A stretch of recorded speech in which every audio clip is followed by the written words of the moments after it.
आज की क्लास का विषय है पंवार राजवंश। राजा प्रतीप शाह, ललित शाह, रोहिला आक्रमण, कुमाऊं गढ़वाल के ऐतिहासिक राजनीतिक गठबंधन। ठीक है, तो आज स्टार्ट करते हैं। प्रतीप शाह और ललित शाह का काल, रोहिला संकट और कुमाऊं से गठबंधन। ठीक है, 18वीं शताब्दी के मध्य में गढ़वाल की गद्दी पर पंवार वंश के 50वें राजा बैठे, जिनका नाम था प्रदीप शाह। प्रदीप शाह ये 50वें राजा थे। इनके शासनकाल में गढ़वाल को पहली बार एक बड़े भारी मुस्लिम आक्रमण का सामना करना पड़ा, जिसने कुमाऊं और गढ़वाल को एक साथ आने पर मजबूर कर दिया। रोहिला आक्रमण। इस कहानी के तार सीधे उत्तर भारत के इतिहास से जुड़े हैं, मिडाइवल या मॉडर्न हिस्ट्री से। कैसे? जब भारत में मुगल साम्राज्य यानी मुगल बादशाह अहमद शाह और अजीजुद्दीन आलमगीर द्वितीय कमजोर हो रहा था, तब दिल्ली के पास रोहिलखंड यानी वर्तमान बरेली मुरादाबाद क्षेत्र में अफगान रोहिल्लों की ताकत बढ़ रही थी। रोहिल्ला नेता नजीबुद्दौला यानी नजीब खान ने मैदानों को जीतने के लिए धन के लालच में पहाड़ों की ओर रुख कर लिया। तो उसने सबसे पहले गढ़वाल पर आक्रमण किया 1757 में। रोहिल्ला आक्रमण।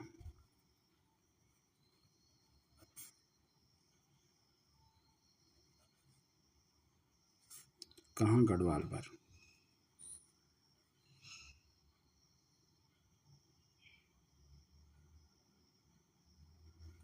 कौन था ये? नजीबुद्दौला। नजीबुद्दौला।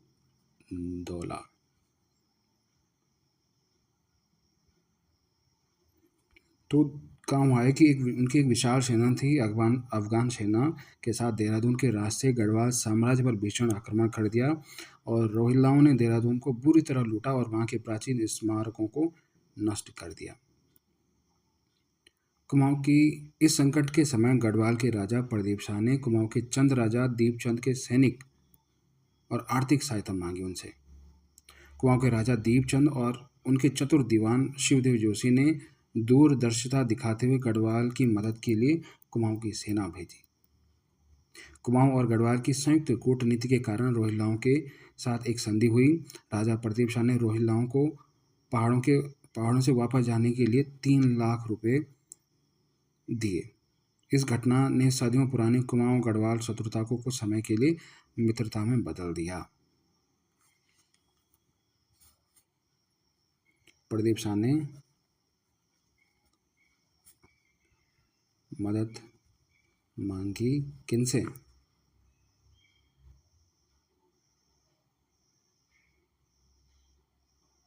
कुमाऊं से। कुमाऊं में कौन थे? चंदवंश के दीपचंद से।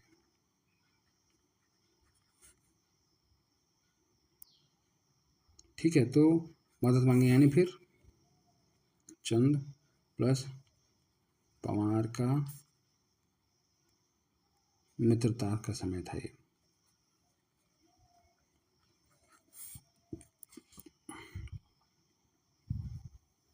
अब हुआ क्या? प्रदीप शाह की मृत्यु के बाद उनके पुत्र आए, राजा ललित शाह।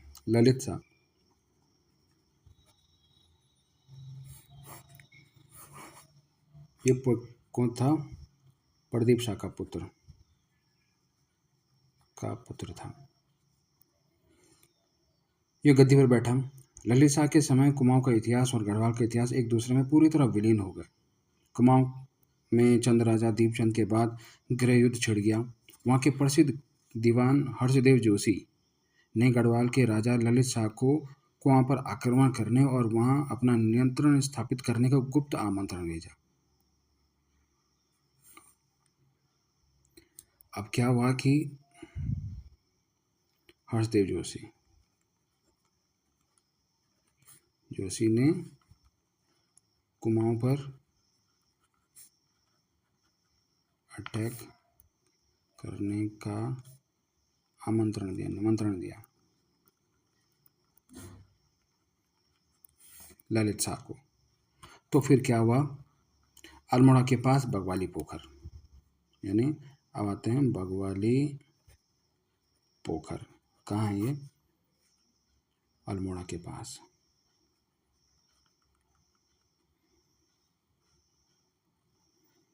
यहाँ पर किस किस की लड़ाई हुई, गढ़वाल के राजा ललित शाह की सेना और कुमाऊं के तत्कालीन शासक मोहन चंद की सेना। ललित शाह यानी पंवार वंश और मोहन चंद यानी चंद वंश के बीच युद्ध हुआ।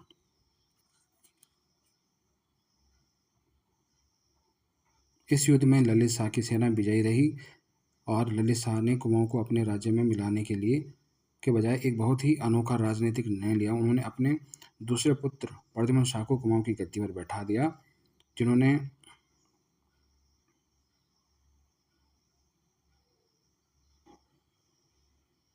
कुमाऊं में प्रद्युम्न चंद के नाम से शासन संभाला। तो पंवार वंश जीता और ये किया गया, हारा। अब ललित शाह का पुत्र था, ललित शाह का पुत्र था प्रद्युम्न को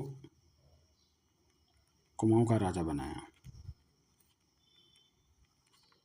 इसने वहाँ अपने राज्य में नहीं मिलाया, उसने कुमाऊं का राजा ही बना दिया। ठीक है, तो प्रद्युम्न चंद कहाँ का राजा बना, कुमाऊं में प्रद्युम्न चंद के नाम से।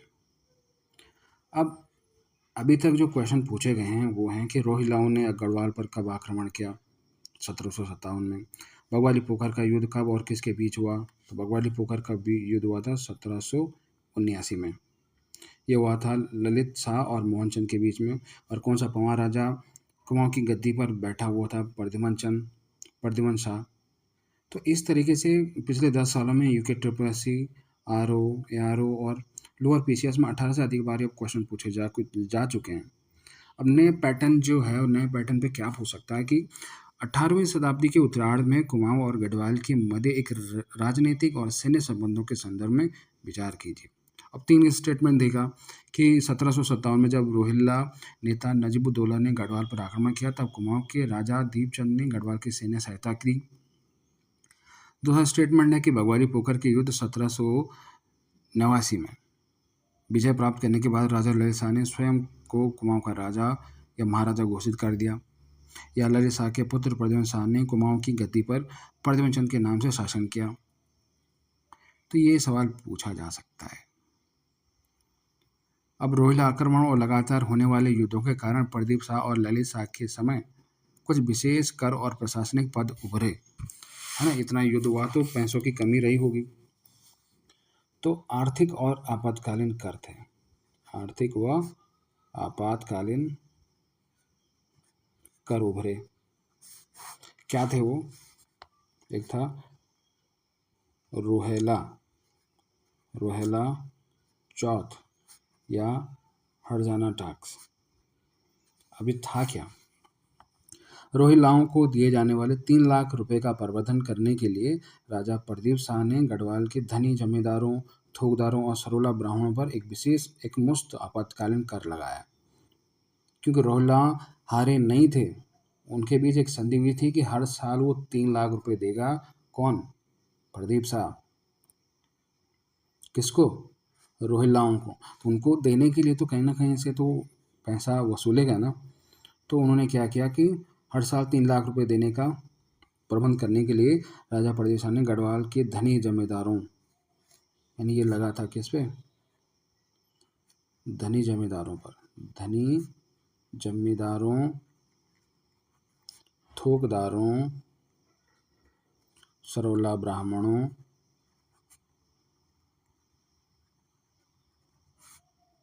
पर लगा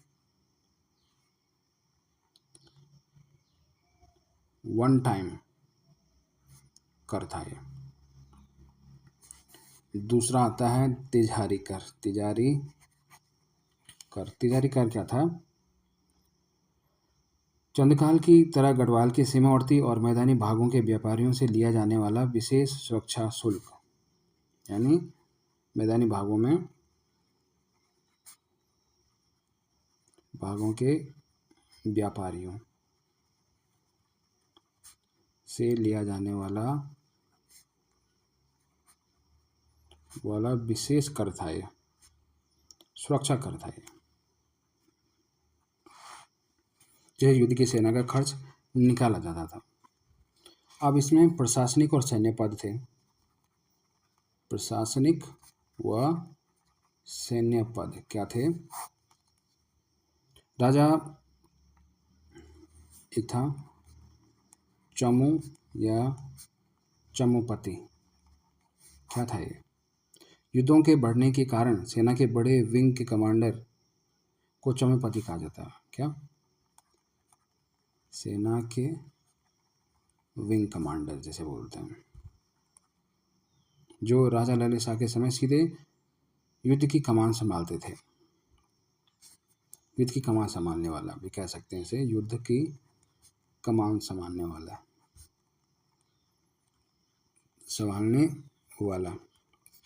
और दूसरा था दफ्तरी। दफ्तरी क्या होते थे?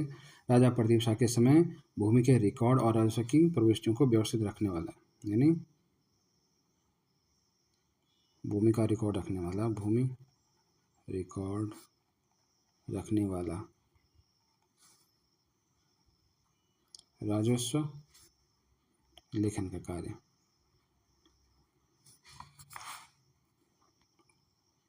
अब एग्जामिनर पूछ सकता है कि पंवार शासकों की युद्धकालीन अर्थव्यवस्था और प्रशासनिक शब्दावलियों पर विचार कीजिए। जैसे चमुपति क्या थे, दफ्तरी क्या थे, नजबुद्दौला कौन था? तो ये दे सकता है और इनको आगे लिख सकते हैं कि जैसे चमुपति कौन था? युद्ध के मैदान में बड़ी सैन्य टुकड़ियों का नेतृत्व करने वाला मुख्य सेनापति। या दफ्तरी क्या था? राज दरबार में भू अभिलेखों और कर प्रविष्टियों को संभालने वाला अधिकारी। या नजबुद्दौला कौन था? वो रोहिला आक्रमणकारी जिसने 1757 में देहरादून पर हमला किया था। तो इसमें तीनों ही सही है।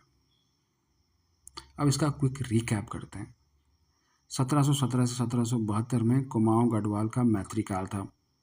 प्रदीप शाह के समय में रोहिला आक्रमण हुआ था जनवरी 1757 में। इसका नेता था नजबुद्दौला और देहरादून पर भीषण हमला हुआ था।